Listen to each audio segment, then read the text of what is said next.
I can't wait to talk about the subject that we said that we were going to talk about tonight. What was that? Well, when we were talking last, and you were saying you wanted to be able to talk about some of the issues that you've come up with in the past with some of your work issues. Do you want to talk about those? You mean food? No, no, not food. Let me first. What I had for dinner? No. No. Do you have a topic in mind you want to talk about, or do you want to? I'm open to talking about anything. Okay. So some of the areas that I'd like to talk about are impact. Hmm. Some of the areas tonight that I'd like to talk about are, yeah, I think impact, if you're okay with that. Yeah. Um, I think we were also chatting about mentorship or something like that. I think that was what you were referring to before. Uh, Yeah. but yeah, I'm game for anything. Okay, cool. So I'm going to go ahead and put this live in one more spot. So just bear with me for a second. Um, Oh, this is live only in parcel spots. yeah, in 1 month since I started. It is, but not. Only certain parts of the world. Yeah, Now you're making it live in all parts of the world. that's right. Okay. So, um, you and I, let me just go ahead and say to everybody else who's in some of the other areas that we're live streaming to. So we're on the usual Substack, TikTok, and we're also on YouTube. So What about the Artemis feed? no, Artemis feed? unfortunately, No. that was kind of cool. The whole Artemis thing, wasn't it? Yes, yes, especially the floating jar of Nutella. Yeah. I will tell you that I got a really neat gift from an astronaut and from Charlie Camarda. Mhm. And it puts a whole new light onto what they went through, having talked to somebody who went through, um, and actually going to space on the STS-114. Yep. I before that, it was so abstract. I was never able to really put it together how much a person goes through, not just on the launch going up, but when they're coming back down. You're not sure if you're going to make it. It's Yeah. unbelievable.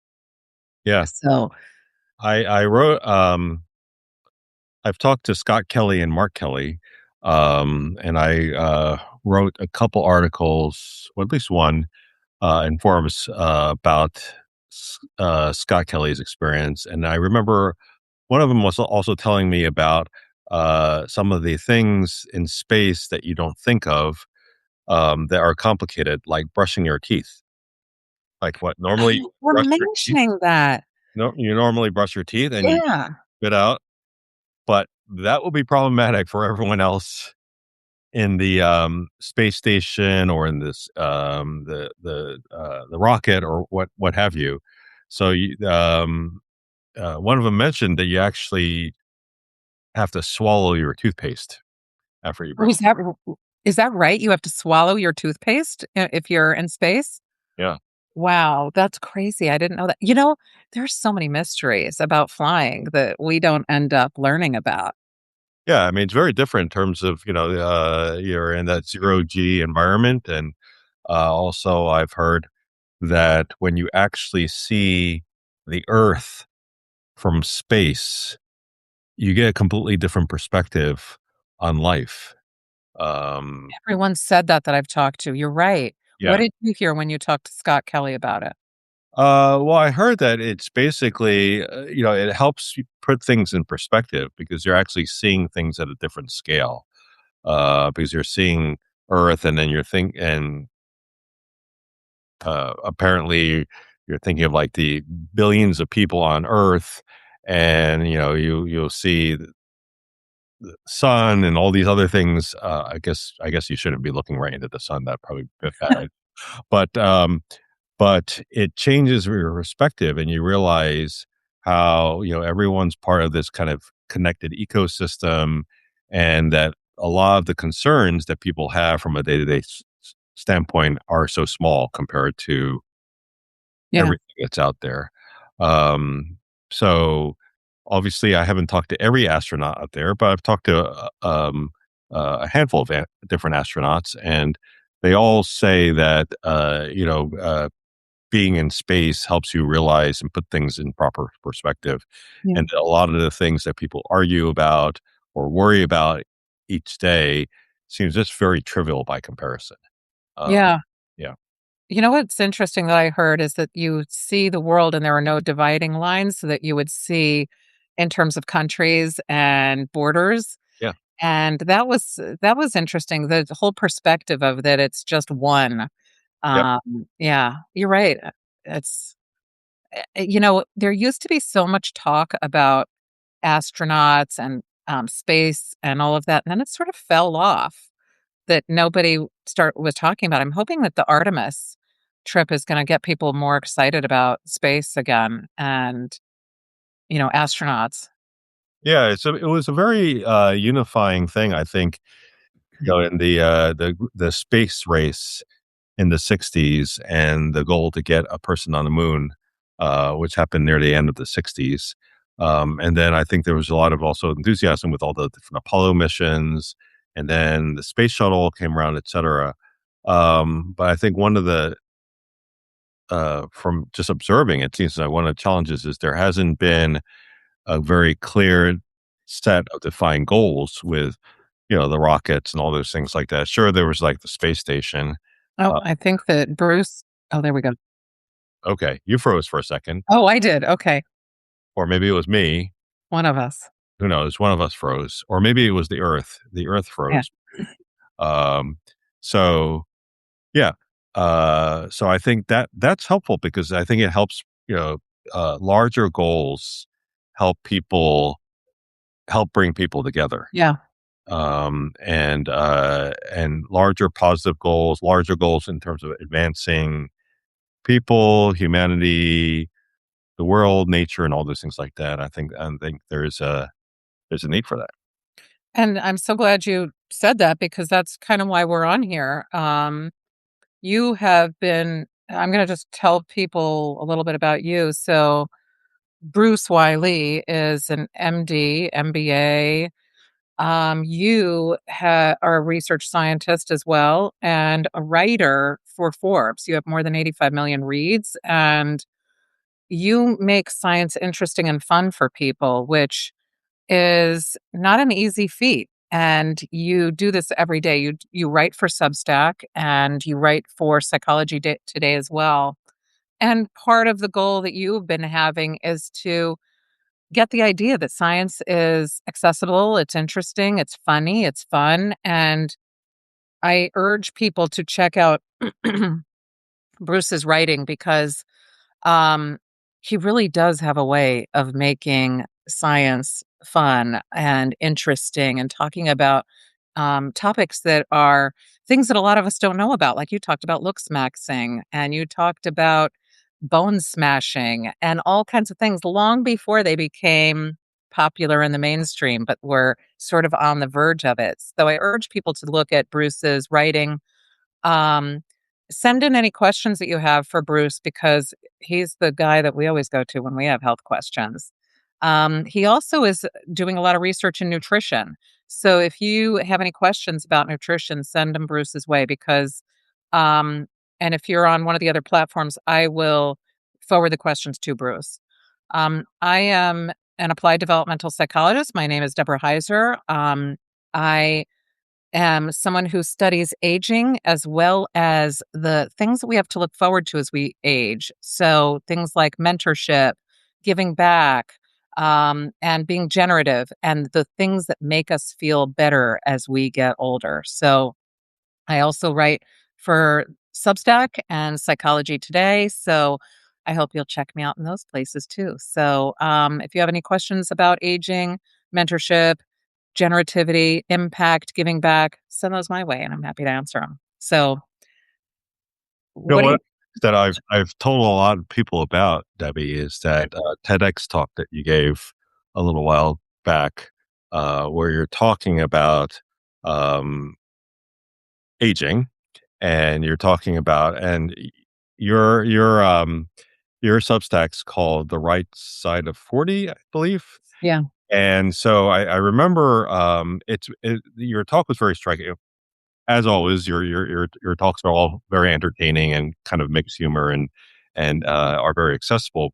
But I remember you showed a couple graphs, lines, and you said, "Oh, one goes up and comes down, and one keeps going up." And you said, "If you had a stock, which one would you like to have?" And I'm paraphrasing, so if I completely mess anything up, feel free to correct me. Um, but people naturally would choose the one that keeps going up. And then you were talking about how as you get older, things like experience and wisdom and knowledge and stuff like that is like that goes up. So that you actually, you're further along as you get older in terms of your understanding of yourself, the world, everything around you, and all those things like that. And you're emphasizing that's many times not highlighted. Yeah. Uh, and that's actually important because, it's something to look forward to. I run into so many people that, when they start to really understand things themselves, et cetera, like their life changes for the better. Um, so yeah, so I think that was so I would urge everyone to check out Debbie's TEDx talk. Just you can just search for her name and search for TEDx, and you'll probably get it. But yeah, I think that's a great talk. Thank you. Um, And also, you have the book, The Mentorship Edge. oh yeah, there's the mentorship edge. Yeah, check Look that at out. yellow, like the cover is yellow, so That's I can find it anywhere. Like it could be in pile of things, and I can actually find it because it's like a beacon. Yeah. So yeah, it is bright yellow. So the mentorship edge is the book. Thank you, Bruce, for yeah, mentioning that. and so it can double. It's a great book because it has lots of it talks. Debbie, you provide the science behind mentorship. I think that's one of the key differences between your book and many other books, but also it also tells stories and those things like that.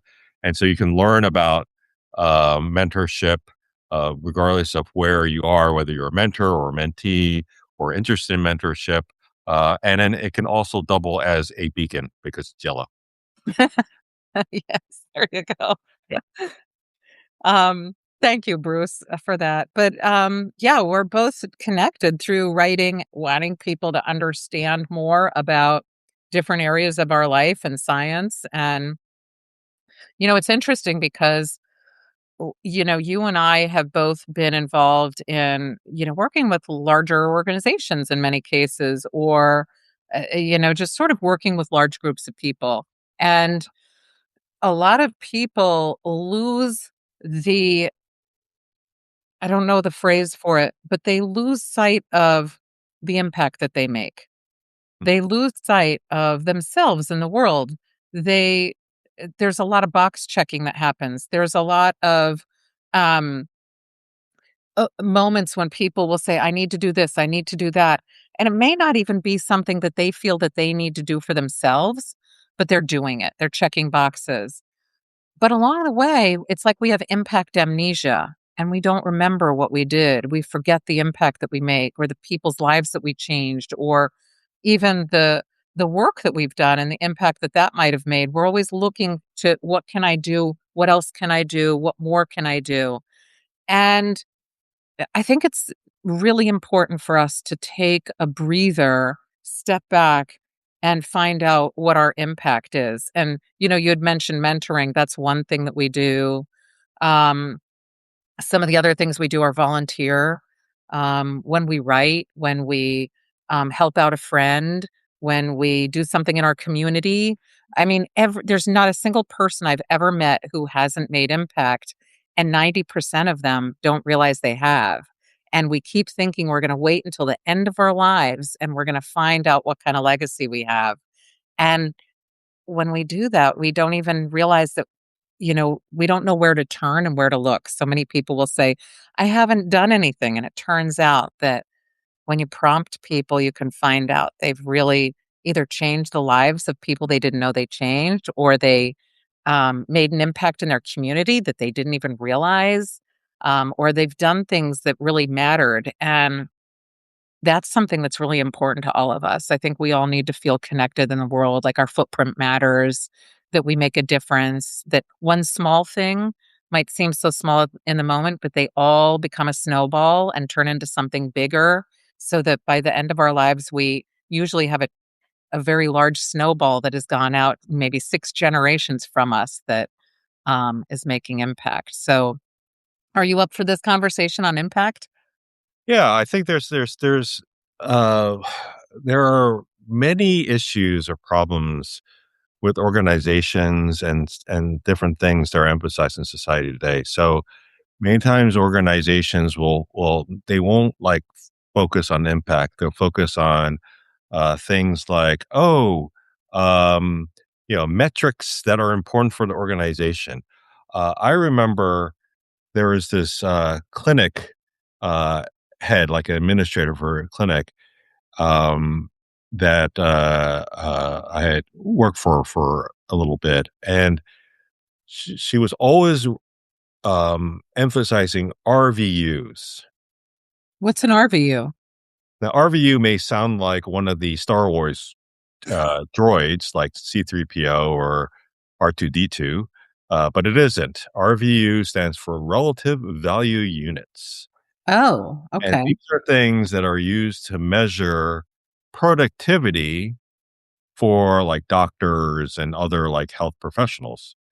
Um, I think it's kind of an awful measurement because it's tied to billing. So, like, Yeah. do you bill and all these things like that. And all she would do was just basically, you know, go around and kind of push all the docs to like increase your RVUs, increase your RVUs, increase your RVUs. And I don't know of anyone who went into medicine thinking, I really want to maximize my RVUs. Therefore, I will go to medical school. People often go to medicine because they want to like have some type of positive impact. Mhm. And so, but when you have that and you're like, that's being drilled into people day after day, then they lose sight of what's actually important. Yeah. I thought that was just terrible management. And that you see that all the time where people are like focused on these measurements that really aren't really tied to impact. Or you see situations where like people are involved in projects or like, there can be these like research consortia where researchers work together. And then what they're focused on is like, oh, who can have more political power or like who can have more control over such and such, et cetera. And you're like, why are you doing this? Yeah. Why are all of you why did all of you do this in the first place? So yeah. So that's a long answer to yes. I'd be happy to talk about it. So, impact is something that is very tricky because a lot of people do tie it to how much money a person makes or brings in, or to something that isn't necessarily a thing that a person can bring back to themselves. So if Mm, I earn a lot of money for something else or an organization, I might be able to say, "Hey, I feel good that I did something that made an impact and something I feel good about." But really, it's the things that intrinsically motivate us, the things that make us feel, like we matter. Those are the things that we would do for no money. Those are the things that we often feel like they make us the biggest impact. So, those are the things that we really never do a good job of quantifying because we're doing because we enjoy it. So think, well, it must not be making impact. It's like we attach impact to something that is someone else's quantification, or it's something that it has to feel like we're, doing it. It can't feel natural in some way. But so many people like that do things all the time that they're doing just because they love. They join a community organization. They write, maybe they're visiting their neighbor, they're picking up something for their neighbor, doing something that is helpful for somebody that nobody else sees, that nobody else is saying, "Here's the dollar amount with this," that's attached to that.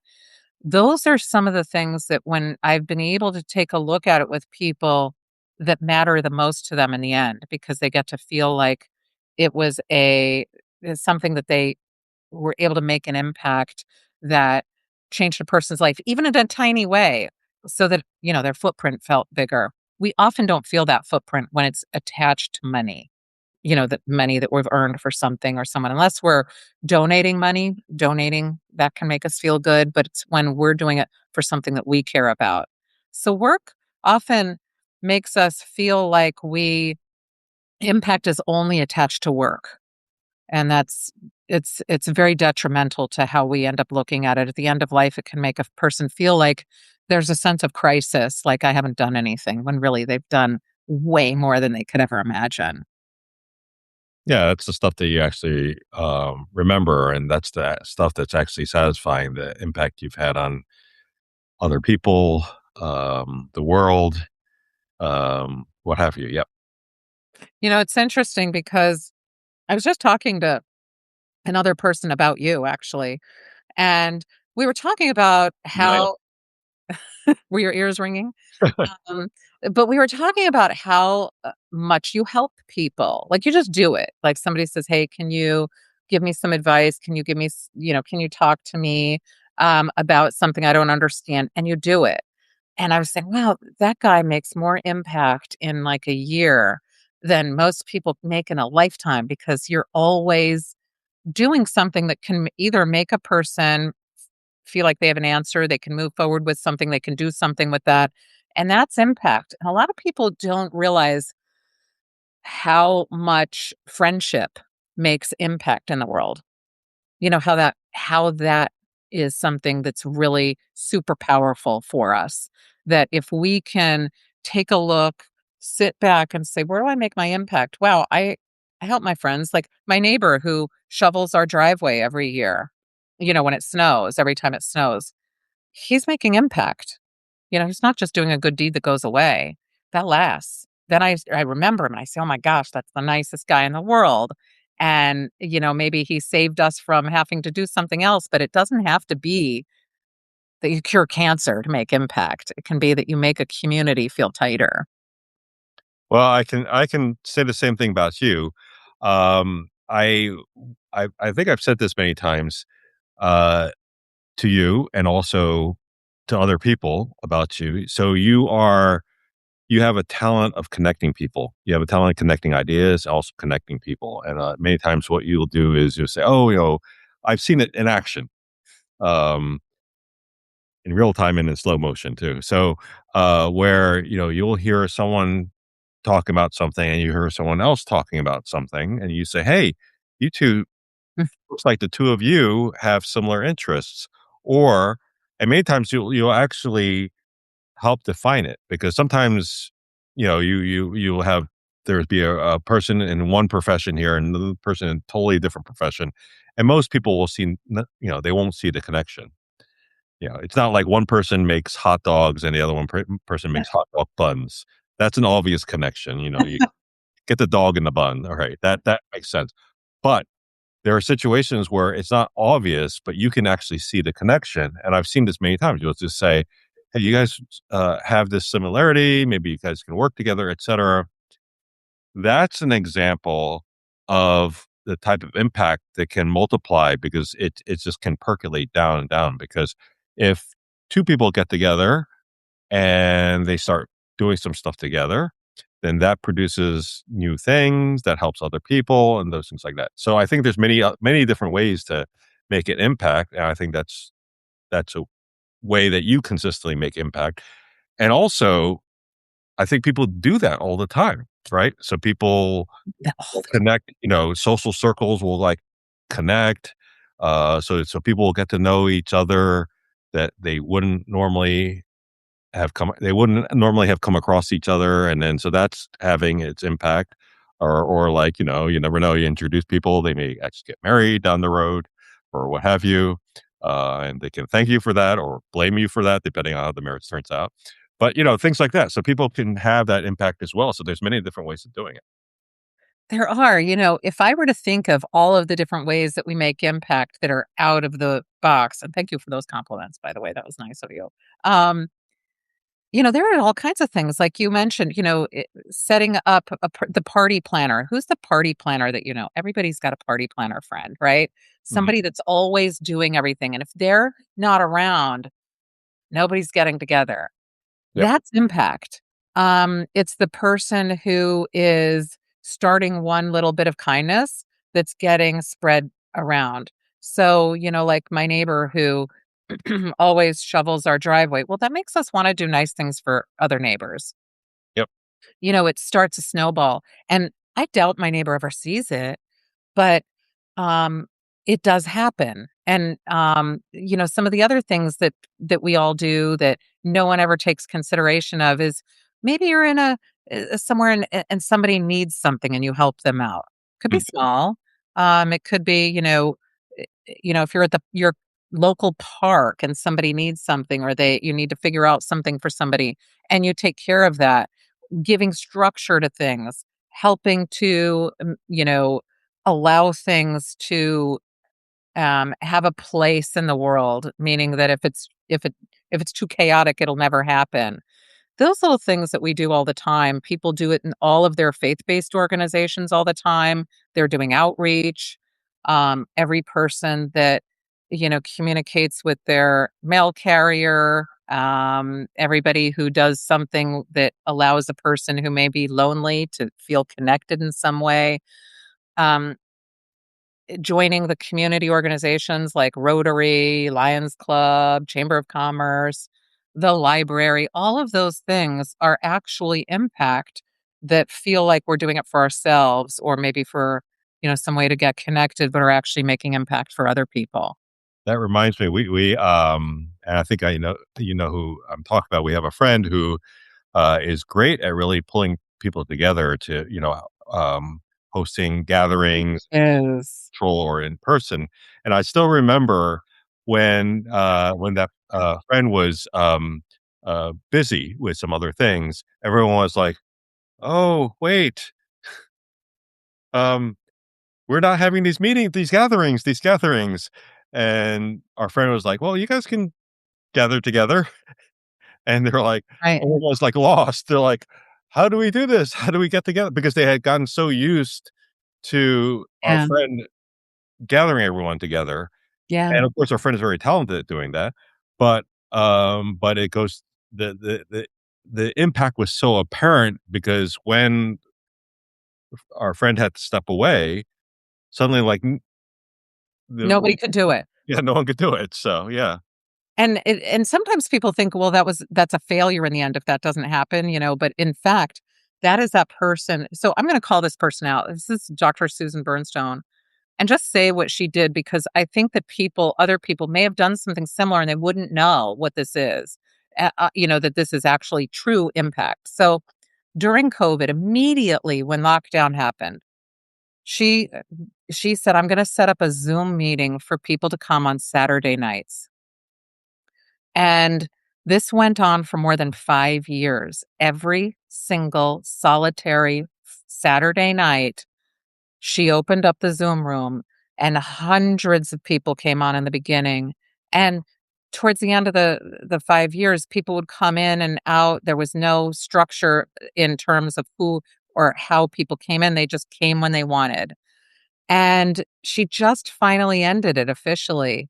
But for 5 years, the impact she made was so astronomical because and this is where the subtleties come in with impact. People became friends because of that group. People got jobs because of that group. They started in other organizations with other people.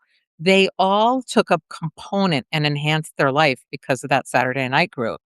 And I don't know that she knows the impact. I've talked to her, and I don't think she even knows the impact that made, but it made such tremendous impact. And so many people do these kinds of things.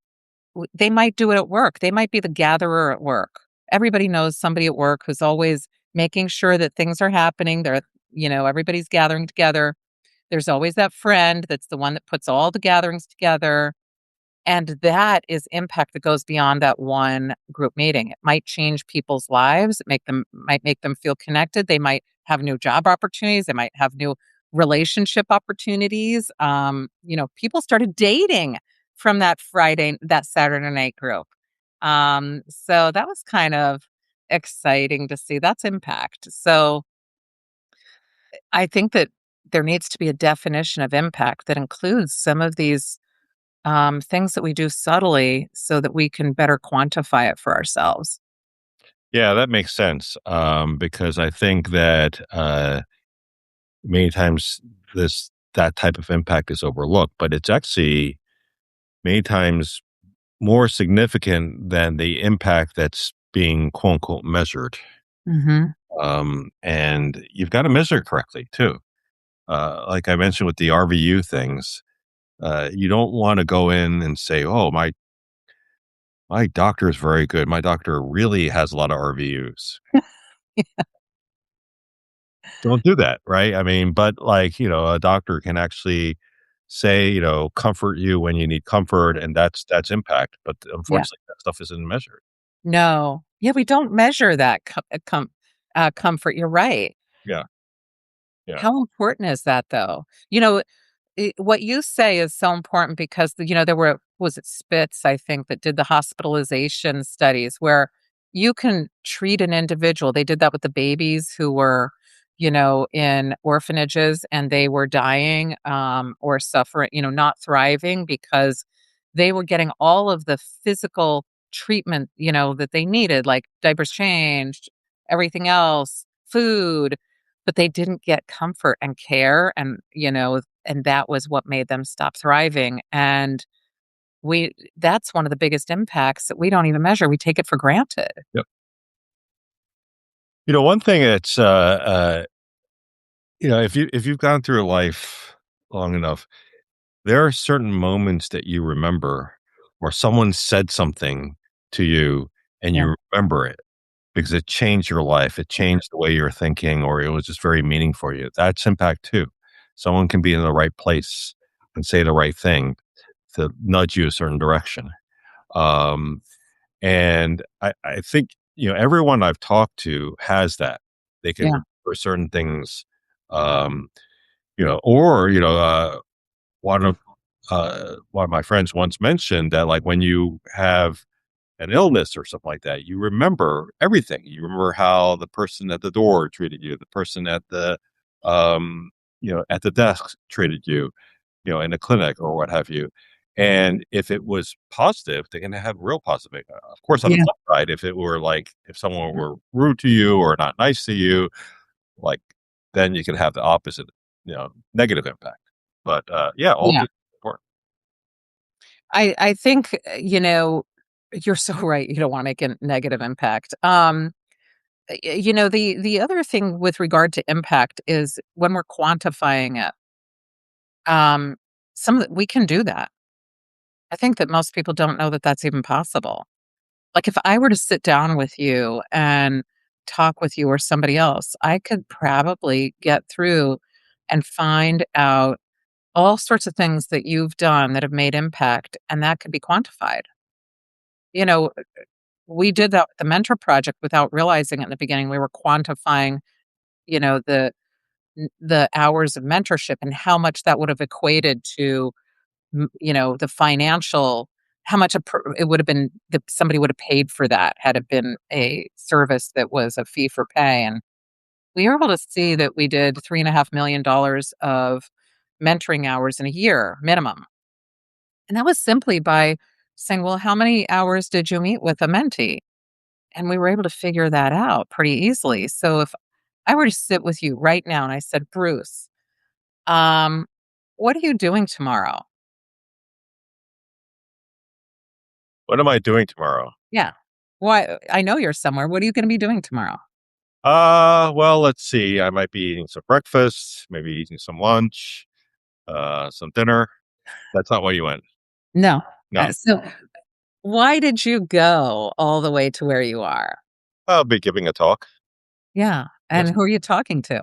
I'll be talking to a bunch of scientists, faculty, I think graduate students, postdocs, students, etc. Yeah. And so when you're doing that, do you think that there's gonna be any impact? Do you think that anybody is gonna go there, even if it's just one person? Do you think that those people I don't know, do you know how many you're gonna be speaking in front of? I don't know the exact number, no. It'll be at least one. Okay. So you're gonna be giving your talk and It'll be a crowd of people, yeah.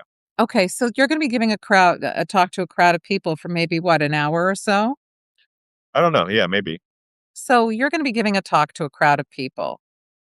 You know that at least you're making impact for that crowd of people tomorrow. In one day, let's say it's 20 people. It could be 200, it could be 20. You've just made impact. That is something that just that one talk, if you were to say that one talk for 1 hour is impact. You can now say tomorrow, you know that you're making impact. Most people go out and they say, I'm going and I'm doing my job tomorrow, or I'm doing something that I need to do. But tomorrow, for at least 1 hour, you are going to be making impact. And so, okay, that's tomorrow. When you go back to work, what is it that you are gonna be working on other than forms?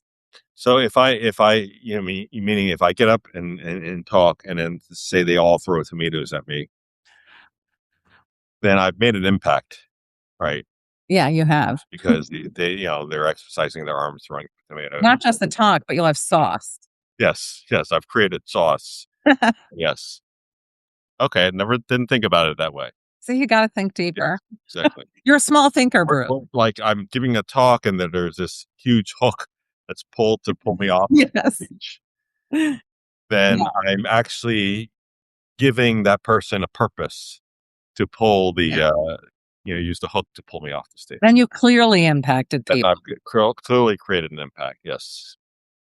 So, So, that's one thing. Every time you work on the grants that you work on, so you're gonna go back to work, and then you're gonna be working on, your grants. Those grants impact people.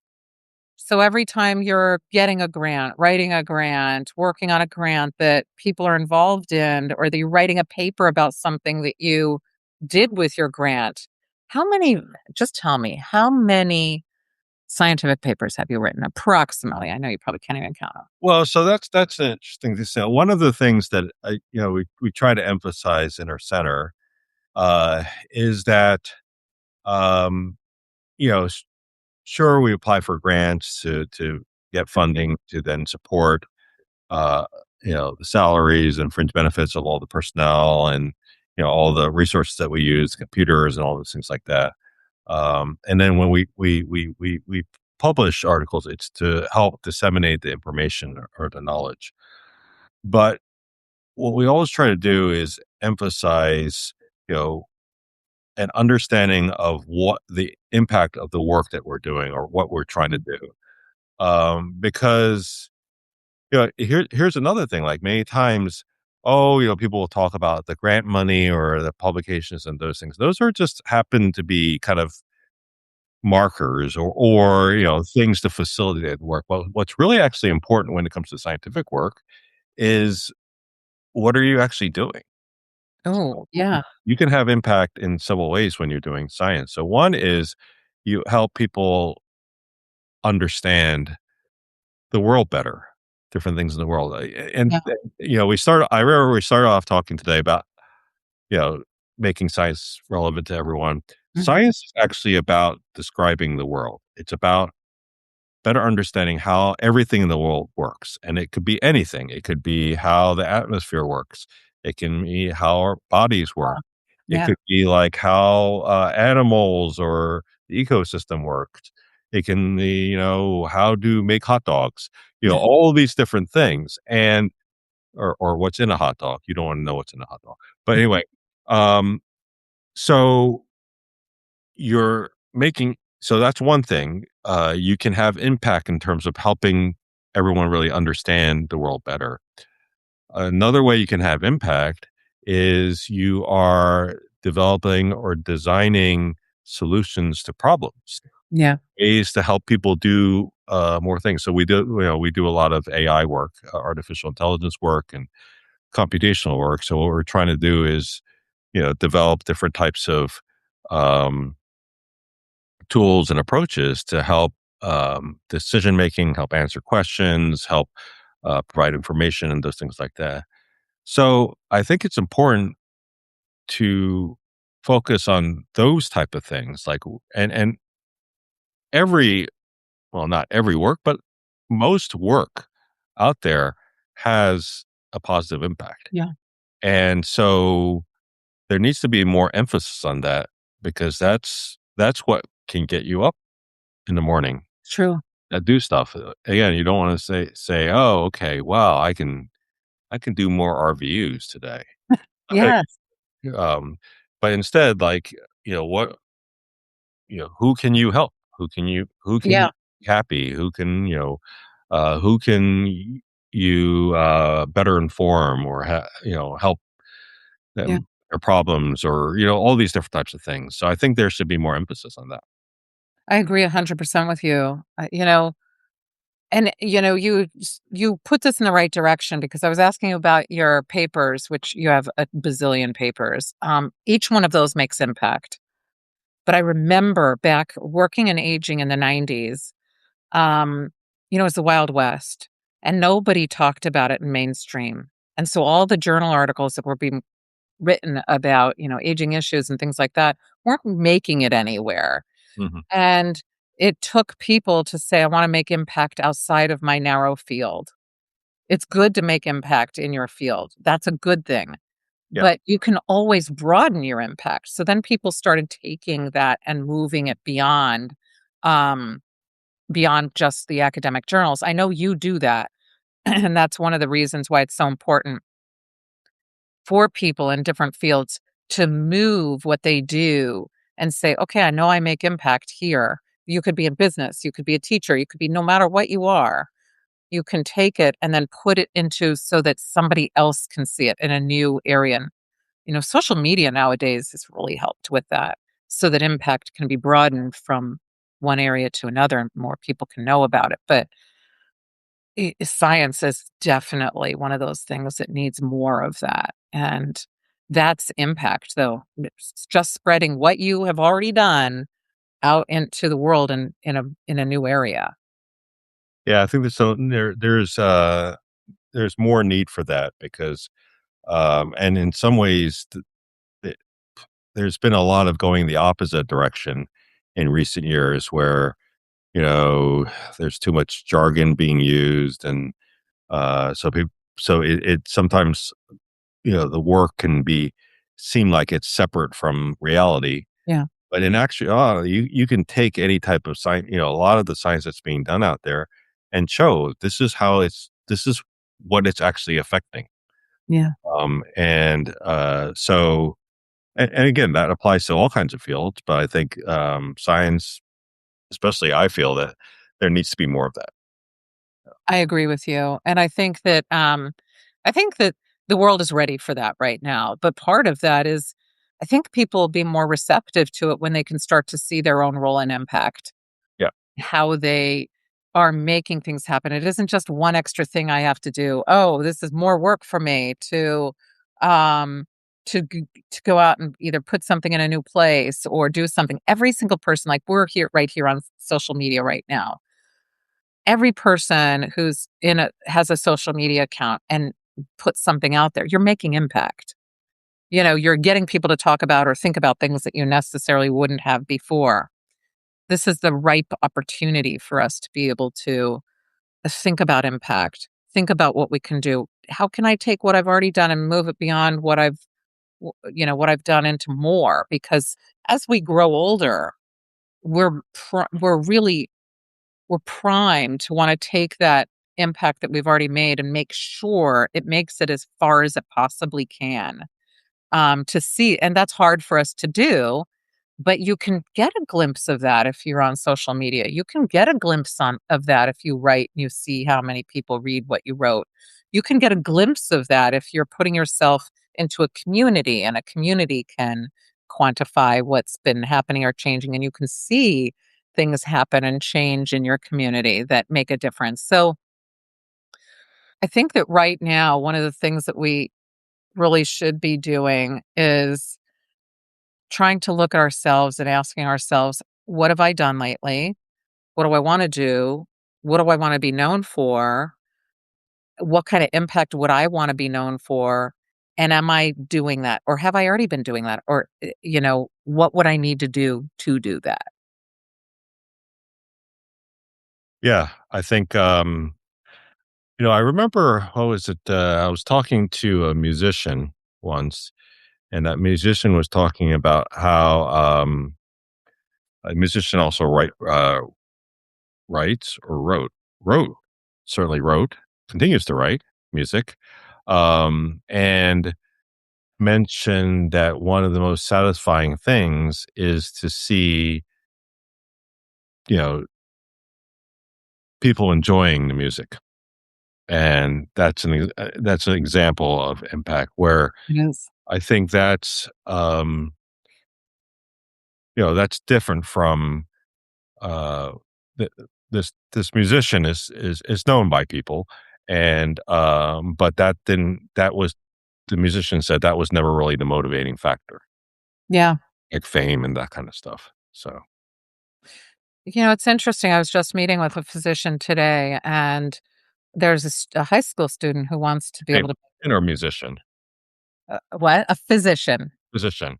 You Yeah. wanna make sure if you're going to meet a physician that it's not a musician or well, actually, Well, there's some physicians that are musicians. yeah, I wouldn't mind going to a physician that was a musician. I Yeah, really wouldn't. I think that'd be kinda cool. That yeah, could, easy anxiety while at yeah. the doctor office. Well, it depends on the musician. The music That's true. Yeah, that's you true. were walking into the office and the physician had cymbals and went, that something like that. Yeah, right. Or just played the triangle. Yeah. You say you have a headache? Ba-dum boom. Yeah. Um, so I was talking to him and, you know, physicians have to do a lot. If you're a primary care physician and, you have people that are coming in, you have to do a lot. And so one of the things that they do now is that most physicians, if you're primary care, you have to assess for depression. But this high school student was saying, I want to look at anxiety. And so, we were talking and he was saying, I want to make more impact. I want to also check on anxiety. The student wants to do this. I want to do this. So And that he's high school student was not the physician, no, it was not Doogie Howser, Doogie Howser. That's just checking. Okay. but she's smart enough. She could Uh-huh.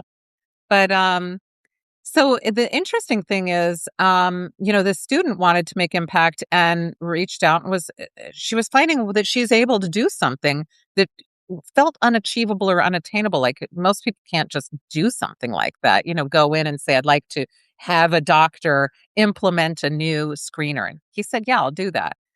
And the interesting thing was finding out, I was asking, so what happens after a person takes a screener? What happens if they are positive?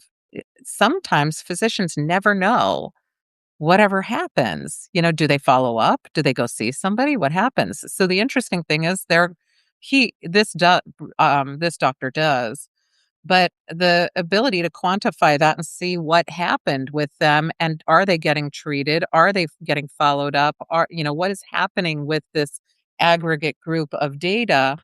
um, is something that this high school student's now going to make some cool impact because she's going to be able to show at the end what a difference maybe a screener can make or not make. So I just thought, it was pretty interesting that most of us think, no, I can't, or it's too big, or I don't know where to go, or it's overwhelming. But even as young as high school, you can start to put your ideas out there, and somebody will probably snag that idea and say, Let's run with it, make it happen." You never know.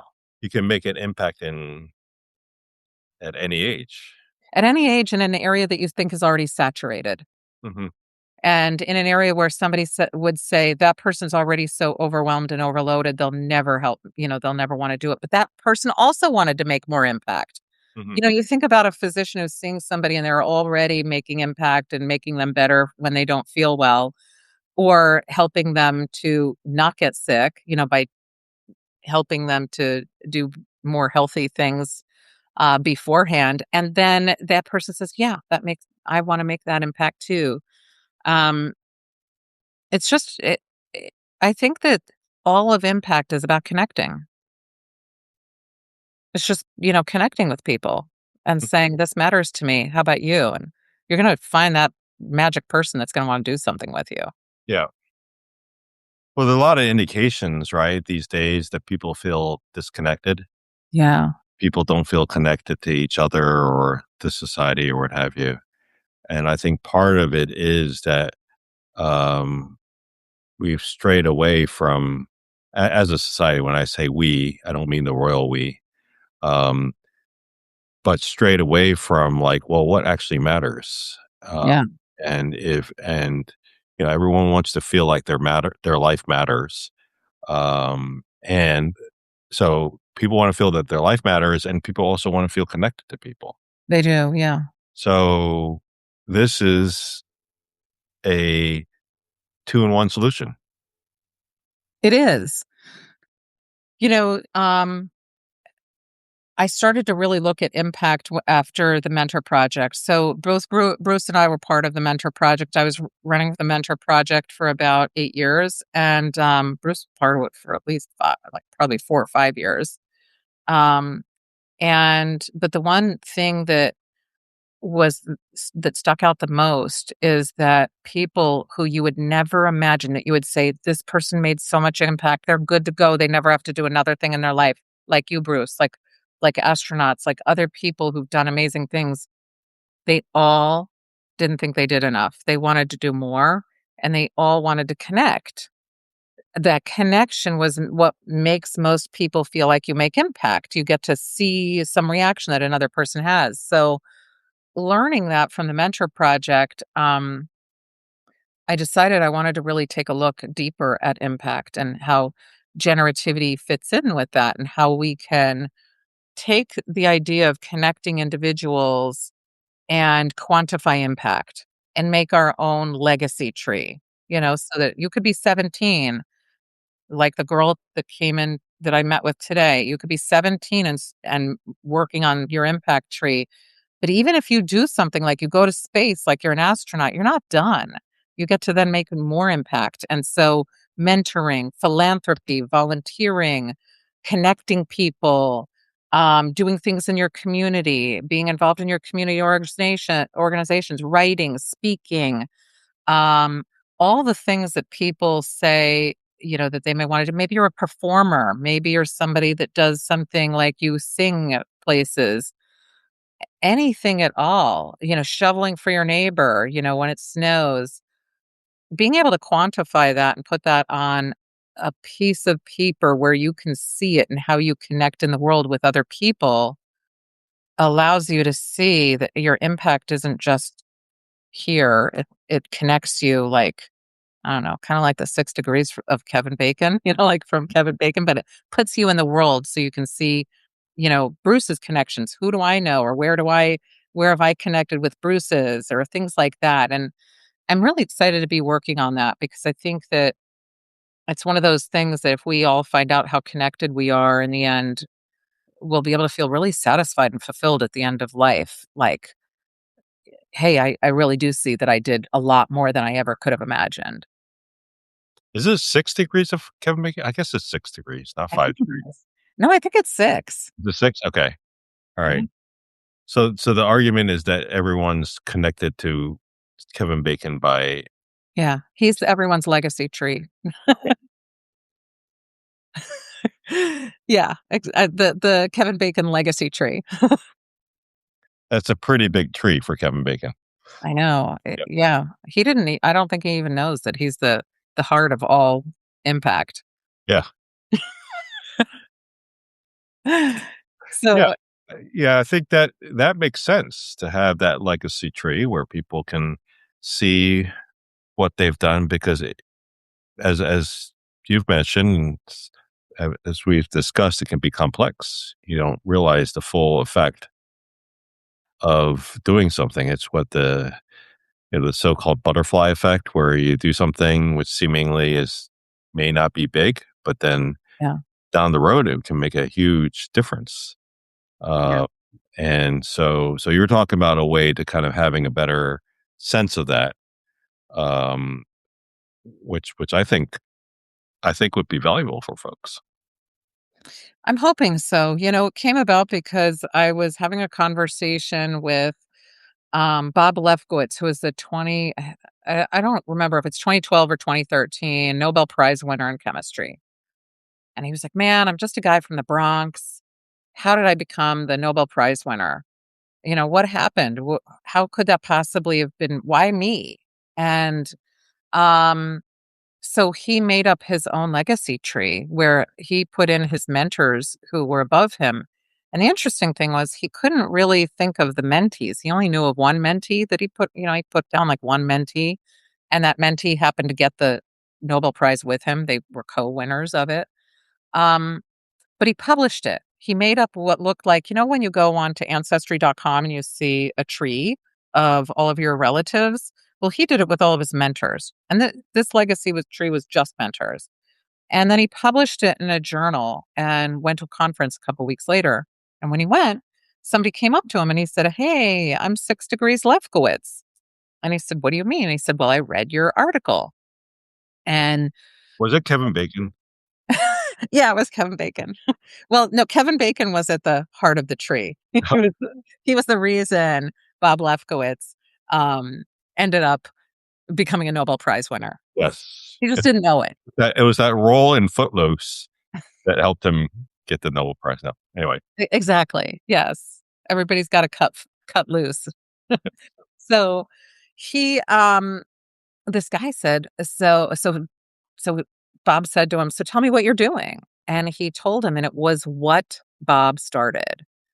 And so 5 people were between Bob and this guy. And this guy ended up, talking to Bob about everything. It was Bob's words, Bob's work, but it just expanded well beyond Bob. But most of us never know what happens to anything we started. We might start something and then, we don't know what happens with our mentee. We don't know what they do. We just help somebody give them advice or do something and off they go. And that's what made it seem so important to have all of us be able to document things. Like if you mentor somebody that you at least just say, "Hey, I mentored this person," and they may be able to say, "Here's what happened," or you can see it so that you don't have to publish something in a journal and then, or call Kevin Bacon and find out how, in fact, you're related to it. So that I found to be one of the most fascinating things was to see, imagine if we had a way to look at everything like ancestry.com, but with our own personal now instead of our relatives from generations ago. Mhm. So you mentioned that, you can start something, but you never actually see what the Yeah. path of finish is. Yeah, how many times has that ever happened to you that mentored somebody? I mean, you may not even know you mentored somebody. Like you went out and helped somebody and then somebody later they say, "Oh, you mentored me." You're like, "What? I had no idea." Or you actually said to yourself, "Wow, I'm helping this person," and then you never hear from them again. Yeah, You may never know what happens, and that's why most people think they don't make impact because they don't get to see what happens. But if you can put it down on paper that you did something, you have the ability to connect with that person later and they can say, "Oh, look where that idea went," or "Look what happened with that." And that's I think just a way so that we don't lose some of the impact that we start and never get to see finish. makes sense. It makes sense. But, have you ever had anybody that mentored you that you or that guided you or helped you out in any way? Um, well, it's interesting because, uh, you do remember, uh, things that people say and, um, how they might, like I mentioned, you can remember things that people have said that have changed your life, and sometimes it can be even like a random stranger or something like that. Yeah, that's true. You don't even have to know them. Yeah. Or I remember, there's a I once wrote about, stealth mentoring. Oh, tell me about that, because I read that, but I don't think Yeah. anything else has in case read this if you haven't read it, it's a good article. It's like, so I think this is a, this can be a challenge, especially when you're starting off in your, um, career or what have you. It can be challenging finding a mentor because many times people tend to mentor people who are like themselves, or they see something in themselves. And if you can't find someone like that, it's like any type of relationship, right? There has to be some kind of, uh both sides have to see some kind of connection, or feel inclined. That's why I actually have, this could be a topic of another discussion, but I have an issue with, uh workplaces and Yeah. school, like, assign mentors to people. I hate that. Yeah. That. It's Yeah. not mentoring. Yeah.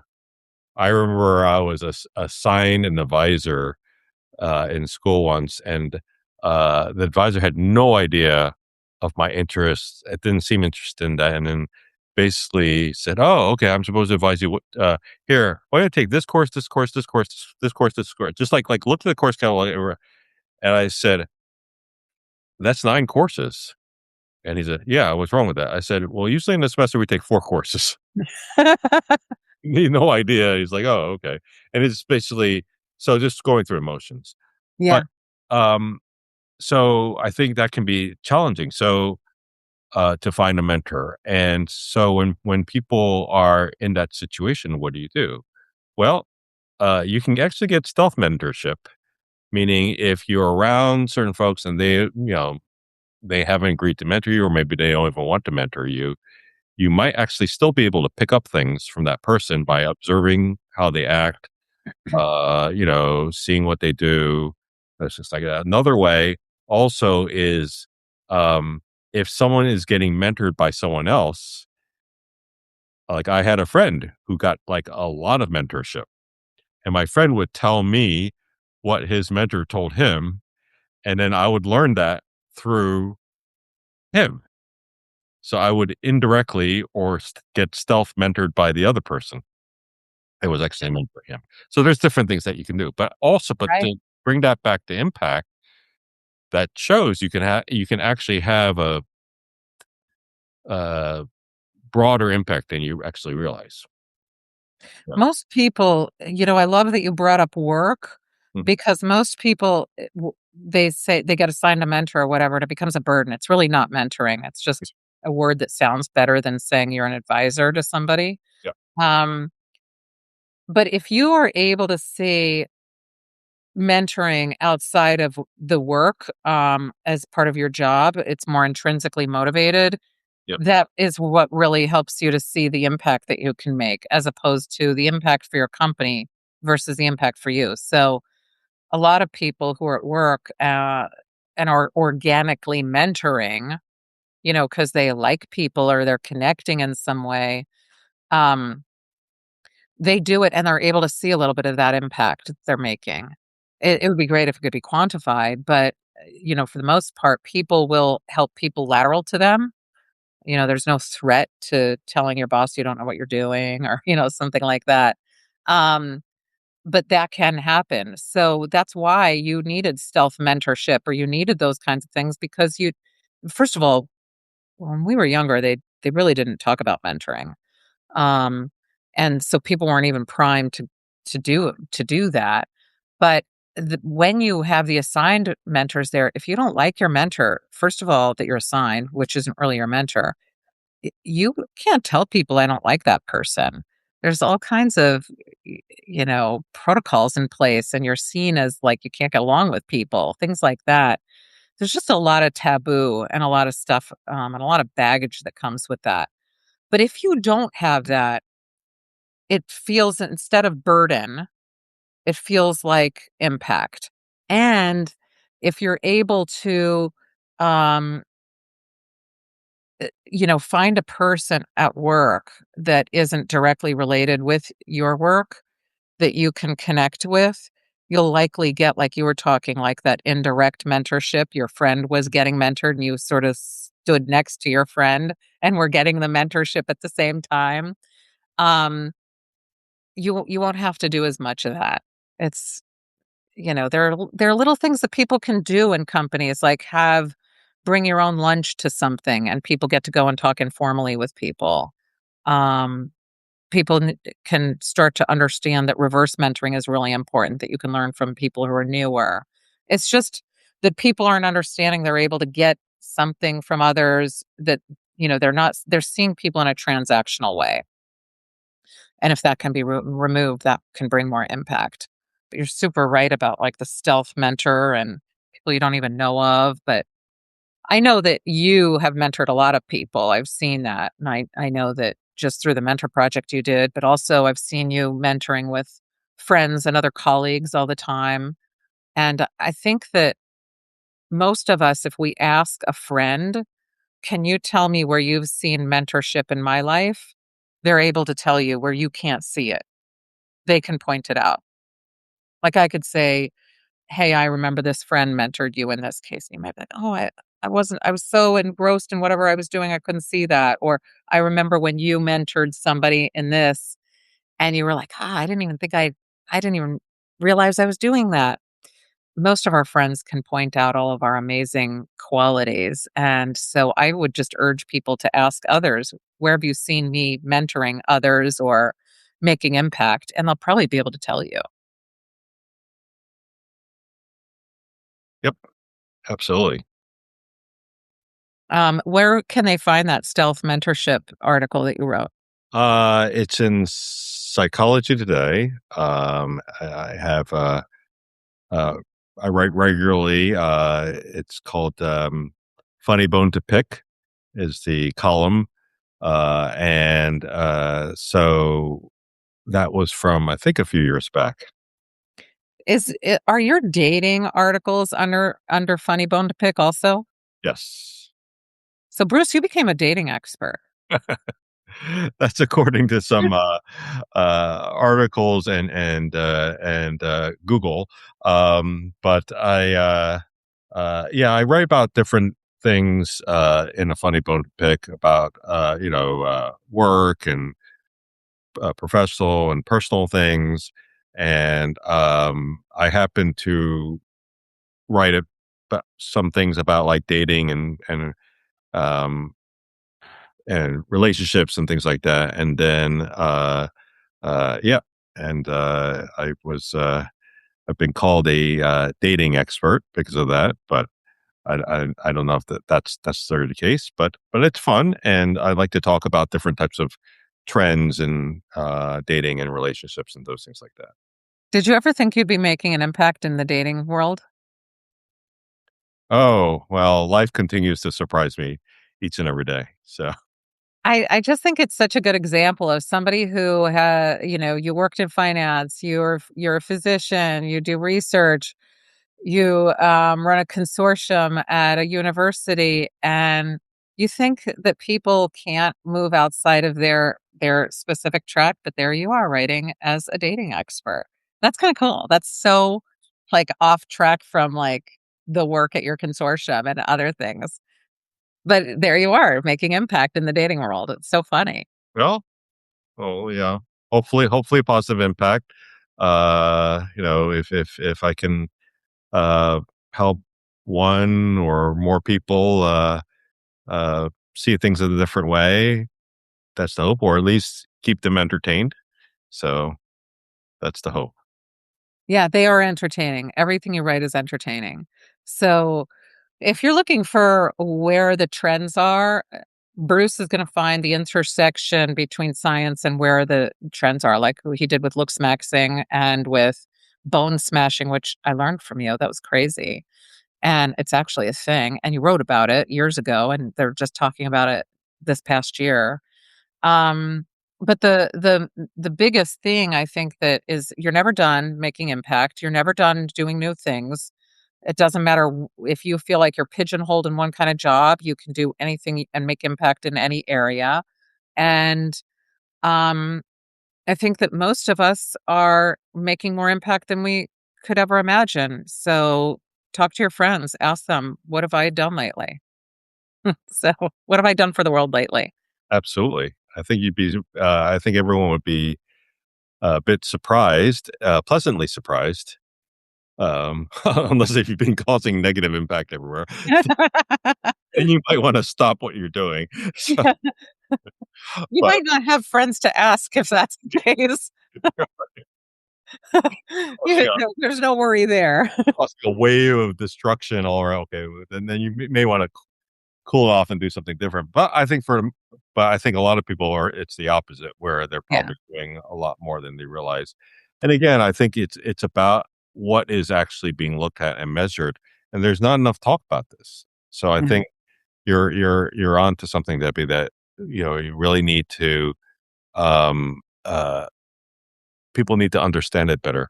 And I can't remember who said this. Maybe it was more than one people, but or more than one person. More than one people is not Yeah, I was like, grammar. "Yeah, go Bruce, the big writer."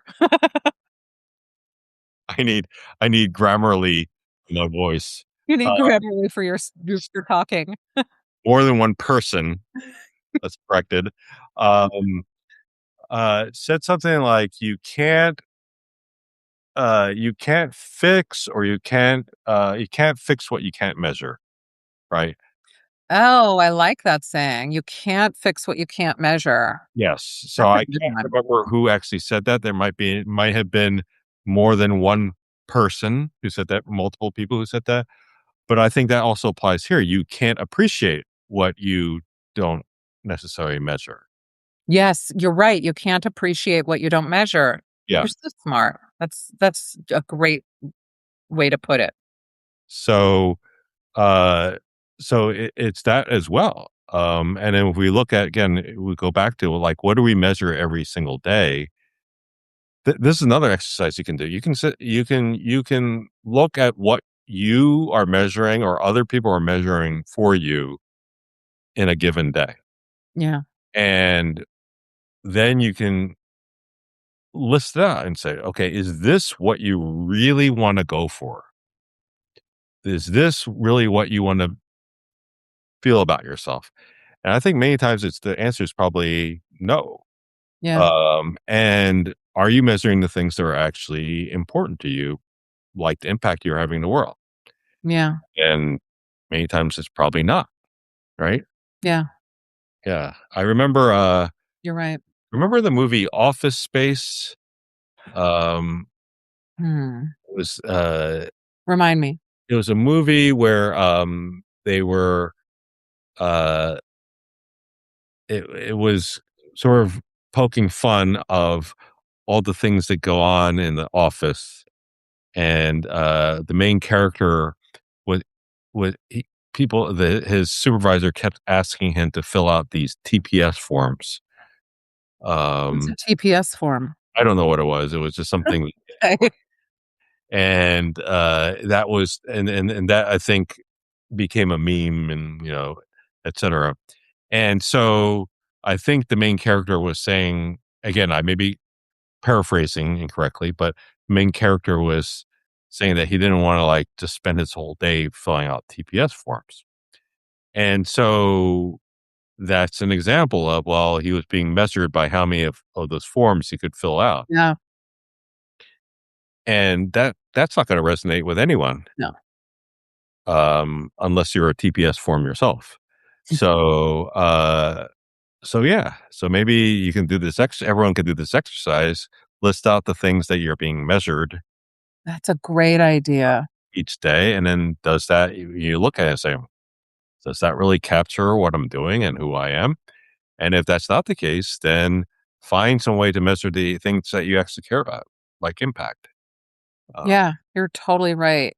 You know, I remember when I first got married and I don't know, I was worried about cleaning or something like that. I used to get really like, I wanted the house to be clean all the time, and, like, even if, like, somebody was delivering food. And so my husband told me a story about when his mother just came to the United States. They were recent immigrants, and his mom was so concerned about cleaning, making sure her house was clean, and the neighbor came over and she said, "What are you doing? You're gonna spend your whole life doing something that doesn't matter. No one will ever remember if your house was clean. Get out and go do something. Let's go have some fun." Mhm. And then off they would go to museums and go do things and all kinds of things. And you're right. At the end of the day, we measure, we can measure the things like that we're doing. Do they matter to us? Will anyone care in 10 years about what we're doing, that our house was, our floors were mopped, or, things like that? Does that matter? So, I mean, that's just an important thing that you just brought up on so many levels, not just like looking at our overall impact, but how we end up feeling about ourselves, and not just in the moment, but in long term. So, absolutely, measurement is right. Spoken like a true scientist. Yeah, you should, like, every day think, "Did have I gotten closer to Kevin Bacon today?" Yes, exactly. Yeah. We should all strive to be 1 degree from Kevin Bacon, not just If 6. if you find yourself 5 degrees from Kevin Bacon, say, "Well, by next week, I'll be 4 degrees." Exactly, you will have reached the top of Maslow's hierarchy of needs. Yes, which is So, um, this has been great, Bruce. I really appreciate you giving me a chance to talk about something that's been on my mind lately, and I'm hoping that we'll, next time we talk, get to talk a little bit about what you talked about tomorrow. okay. That sounds good. Good luck on your talk tomorrow. I'm excited for you to make impact. Well, like I said, I think, my threshold is the whatever talk I'm giving is successful if no one threw tomatoes at me or use a, hook to pull me off the stage. I doubt that'll happen because, what most people also don't know is that you do comedy as well. So I'm sure that they're going to be asking for an encore. So good luck tomorrow. Alright, thanks. All right. Have a great night. Okay. Bye. Bye, everyone.